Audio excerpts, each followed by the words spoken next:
کالے رنگ کے ریشم اور سونے سے تیار کیا جاتا ہے۔ غلاف ہر سال حج کے موقع پر تبدیل کیا جاتا ہے۔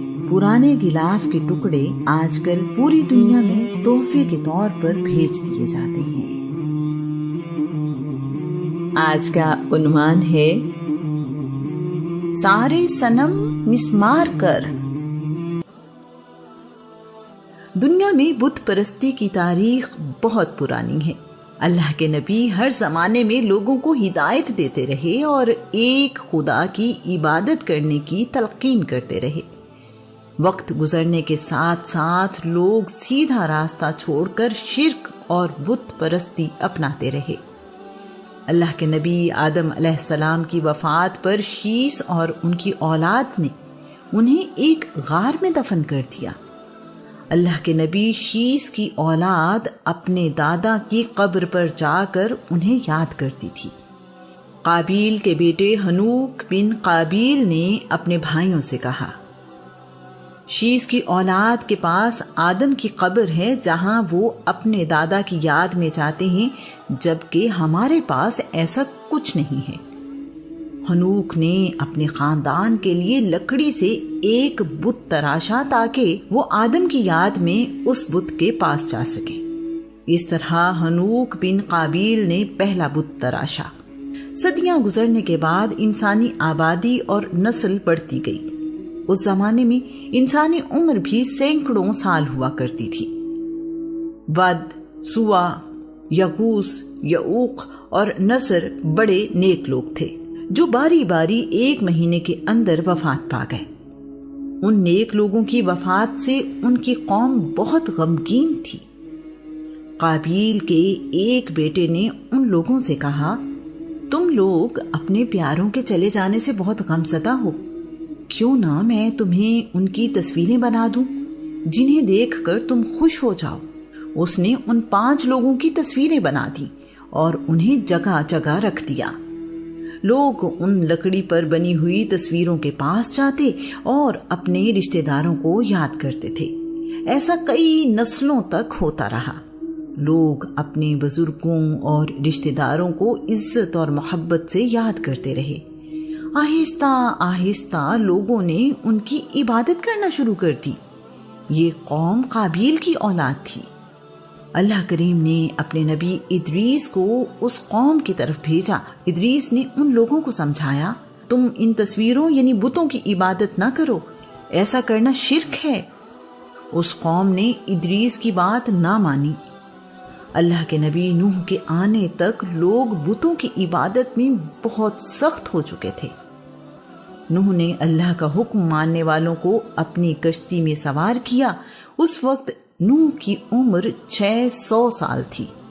جب اللہ کا دین ماننے والے کشتی میں سوار ہو گئے تو پانی کے سیلاب اور بارش کے عذاب نے ان کی قوم کو آ لیا۔ اس پانی نے ساری زمین کو اپنی لپیٹ میں لے لیا۔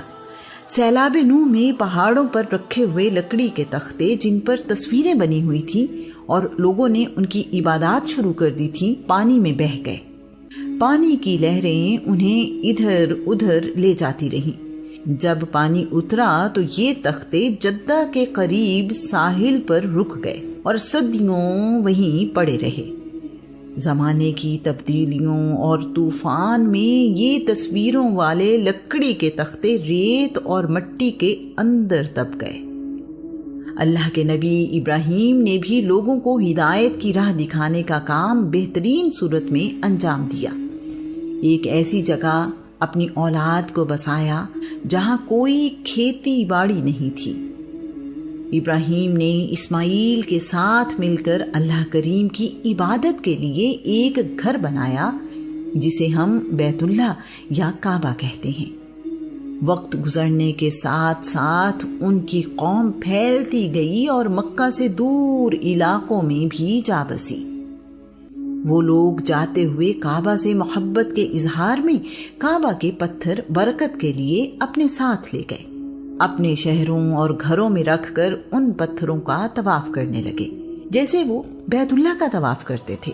اسی نے وقت کے ساتھ ساتھ بت پرستی کی شکل اختیار کر لی۔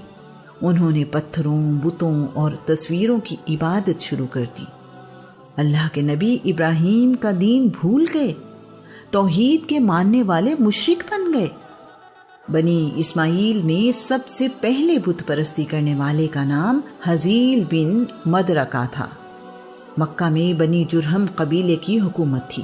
بنی خزاعہ کے عامر بن لوہی نے بنی اسماعیل کے ساتھ مل کر بنی جرہم کو شکست دی اور انہیں مکہ سے نکال دیا۔ اس طرح عامر بن لوہی کعبہ کا متولی بن گیا۔ کچھ عرصہ گزرنے کے بعد عامر کو ایک بیماری نے آ لیا۔ اسے مشورہ دیا گیا کہ ملک شام میں بلقا کے مقام پر ایک گرم چشمہ ہے، اگر تم وہاں جا کر غسل کرو تو تمہیں اس بیماری سے نجات مل سکتی ہے۔ عامر ملک شام گیا اور اس چشمے سے غسل کے بعد وہ واقعی تندرست ہو گیا۔ اس نے دیکھا کہ بلقا یعنی ملک شام کے لوگ بتوں کی عبادت کر رہے ہیں۔ یہ سب عامر کے لیے نیا تھا۔ وہ بتوں کو اور لوگوں کو ان کی عبادت کرتے ہوئے غور سے دیکھتا رہا۔ عامر نے ان سے کہا، تم لوگ کیا کر رہے ہو؟ یہ بت کیا ہیں؟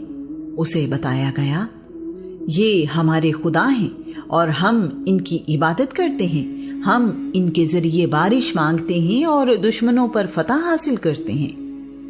عامر بن لوہی کو یہ سب بہت اچھا اور آسان لگا۔ اس نے وہاں رہنے والے لوگوں سے کہا، کیا مجھے بھی کچھ بت مل سکتے ہیں؟ جواب میں اسے کچھ بت دے دیے گئے۔ وہ ان بتوں کو بڑے احترام کے ساتھ مکہ لے آیا اور کعبہ میں جگہ جگہ رکھ دیے۔ یوں اہل عرب میں بت پرستی کا دور شروع ہوا۔ آہستہ آہستہ عامر بن لوہی عرب میں سب سے زیادہ معتبر بن گیا۔ وہ جو بھی کہتا تھا اسے دین سمجھا جاتا تھا۔ اس نے اپنی زندگی بت پرستی پھیلانے میں لگا